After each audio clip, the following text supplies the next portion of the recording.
Hi, everyone, and welcome to Voices of Impact, a special media section from the Africa Impact Summit 2025. Today, we have with me our keynote speaker for the Africa Impact Summit 2025. So, Dr. ChiChi is the Regional Director for Ford Foundation, West Africa. And so, can you give us background to Ford Foundation's mission and vision? Thank you. The Ford Foundation is an American philanthropy. We have our headquarters in New York, and we're a social justice organization. We believe in the right and the dignity of people.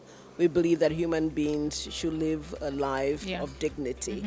And so we focus on trying to ensure that people's rights are respected.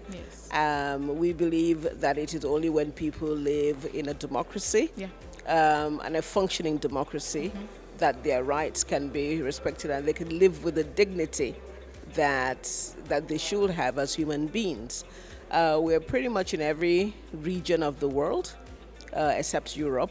So in Africa, we're in West Africa, we are in East Africa, Southern Africa, and in North Africa. So Ford Foundation has, as you mentioned, long since been pushed equity and justice. And so what does that look like in the context of impact investing in Africa? So impact investing is not something that we are doing directly in West Africa, in the West Africa office, but it is part of Ford's global initiative. And it's under our mission investment portfolio, where the Ford Foundation, had taken out $1 billion from its endowment to focus on, market rate, social impact initiatives, so programs that have that can give market returns, but are also doing social good. We in West Africa, during the COVID, as part again of Ford's global response to COVID, helped set up the Impact Investment Foundation in Nigeria. And it was an endowment fund that we gave to be able to catalyze impact investment in Nigeria. And of course, there's also been support for impact investment Ghana and others. So while we don't necessarily focus exclusively on economic empowerment, we recognize that the rights of people cannot be realized without their economic rights also being taken into consideration.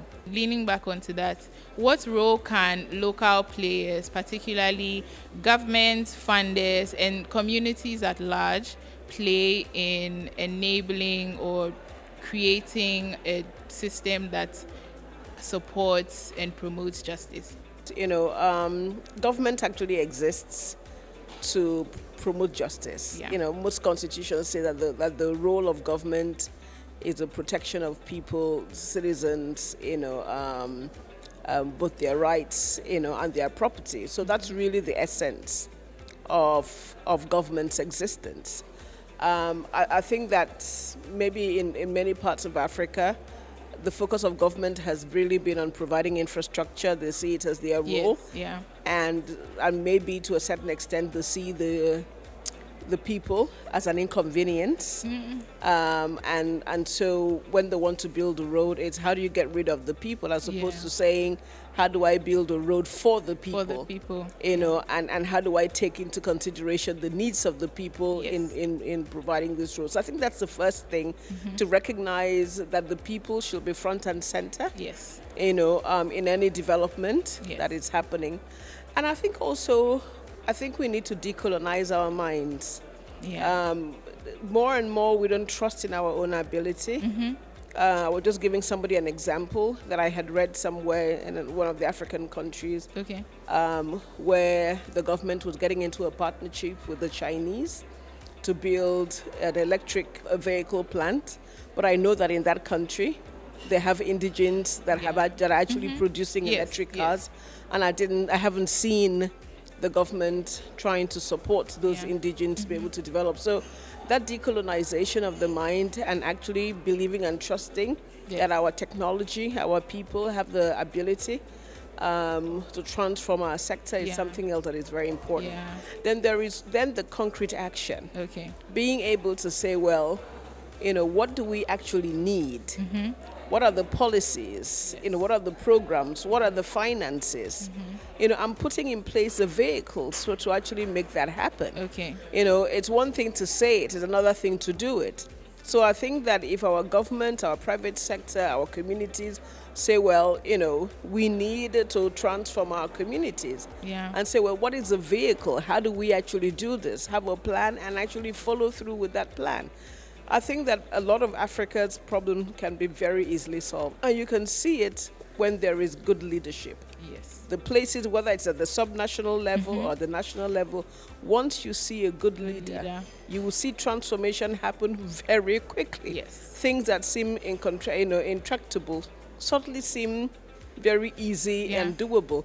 Intentions are not enough. Yeah. We need to be able to create those platforms and those vehicles, whether it is for local investors, whether it is for diaspora investors, or even for philanthropists to be able to say, there are some people, I remember when I was working for Oxfam, there was an initiative that Oxfam came up with where there are people who want to give, but they want to get their money back. You know what I mean? Yeah. But they are willing to wait 10 years because they ordinarily will have written a check and will have forgotten it. Yes. And when you say to them, well, give the money for 10 years and then you can get it back. It's an incentive for a certain type of philanthropists. And those people are ready to invest in, a social impact in courses. Yes. So it's being able to find what we call the blended finance. What are the people who are willing for, whether it is philanthropists, whether it is venture capitalists, it's being able to create the vehicle for all these different types of givers and investors to be able to invest easily, and quickly. Yes. So that people can donate easily from the comfort of their rooms, and do it in a way that does not strain them. Yes. Yeah. All right. Thank you so much, ChiChi. Before we go, can you describe what impact to you is in one word or one phrase? So impact for me is where you have a goal that can have lasting solution. Okay. So, for instance, if you're trying to address healthcare, you're not just looking at building a hospital. You're looking at the holistic issues around the hospital. So you're trying to make sure, how do I make sure that this hospital will have doctors, have nurses, have the equipment, the consumables? Yes. How do you make sure that it's also affordable? And that it can run itself? That's actually where the impact comes in. Because if you have to end up depending on donations all the time to keep the hospital, that is not sustainable.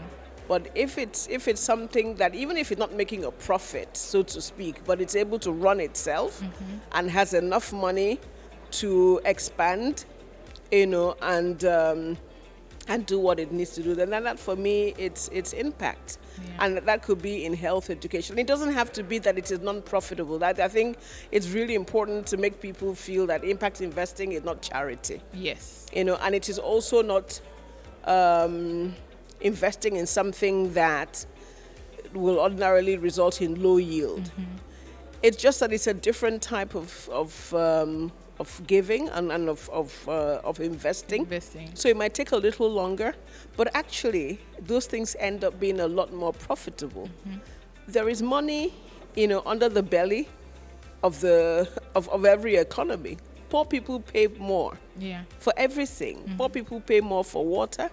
If people have to buy water in jerry cans, for example, if you look at how much 1 liter of water costs in that jerry can and what you pay, if you're paying the government, you'll find that they're paying maybe 3 or 4 times the cost of what somebody who pays for water.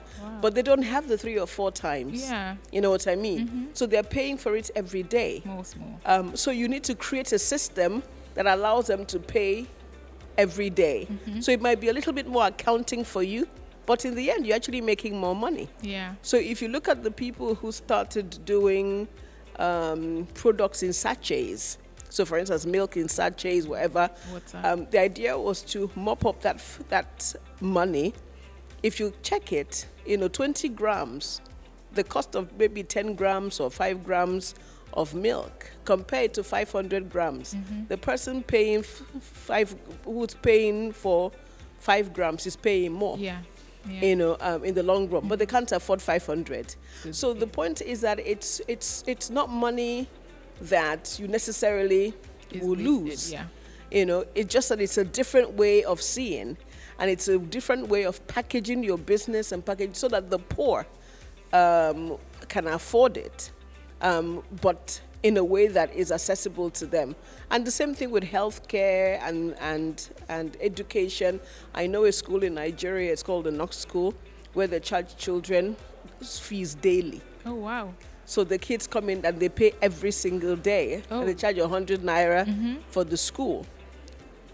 And I mean, I was blown away when I heard it, because it makes complete sense. Many of their parents, artisanal workers, they make money every day, but they can't save because the money is small.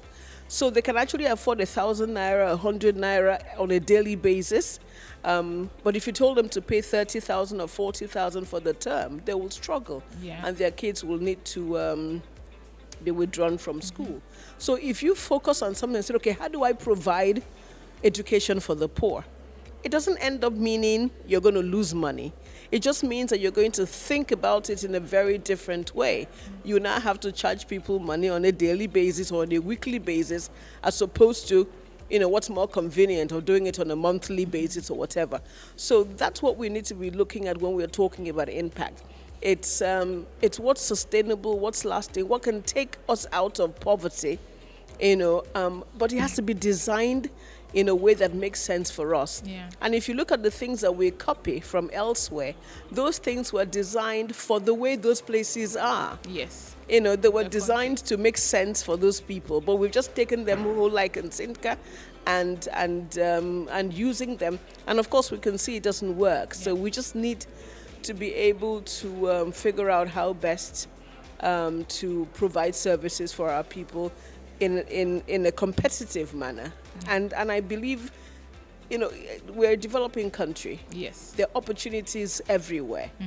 It's just that we haven't created the environment to harness those opportunities. And that's what's missing. Yeah. It's not the finance, it's not the people, it's not the money. It's the thinking differently to help us harness what we have. Yeah. And so thank you so much for joining us.